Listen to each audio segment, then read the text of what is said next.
Hi, my name is Damien.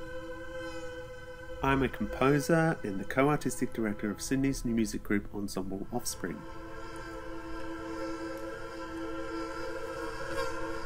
In this video, I'm going to show you how to make a humming cup.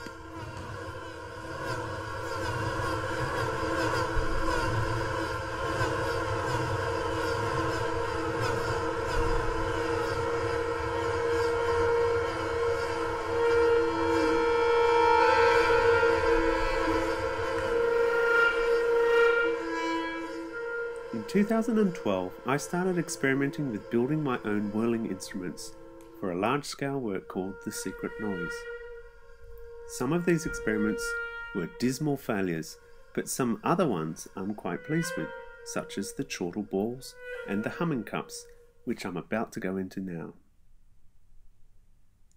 A number of people have asked me, how did I build the humming cups, and how do they work? So here is my amateur DIY instrument building video.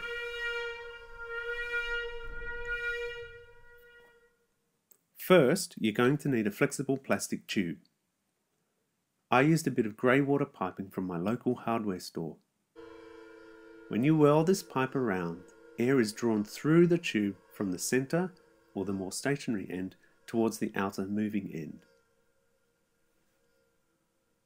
Next, we're going to need a sound source. At this point, I'd like to introduce you to my daughter Frankie. She has, or rather had, some great toys that hum when they spin.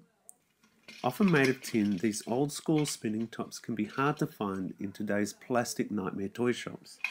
Fortunately, however, they still seem readily available on the internet. Once laying your hands on one of these, all you need to do is extract the reeds that make the sound. Of the two models of spinning tops that I destroyed, both included a circular metal plate that had 4 reeds similar to those found in a harmonica. You will then need some kind of cup-like structure to mount the reed in a secure and airtight fashion to the end of the tube. Much to my wife's delight, I took to our plastic picnic set with a hacksaw to turn a wine glass into a bell. Finally, you are going to need a couple of varieties of tape to secure the components in place. I used a heavy adhesive felt around the end of the tube to prevent the cup from flying off the end at high velocity. I then went through the fiddly task of sealing the metal reed within the cup. Now it's time to give it a whirl.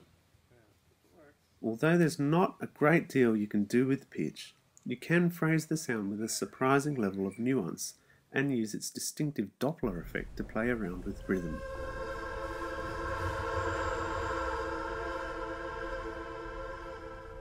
And if you give it to a dancer, it also looks kind of cool. Happy humming cup making!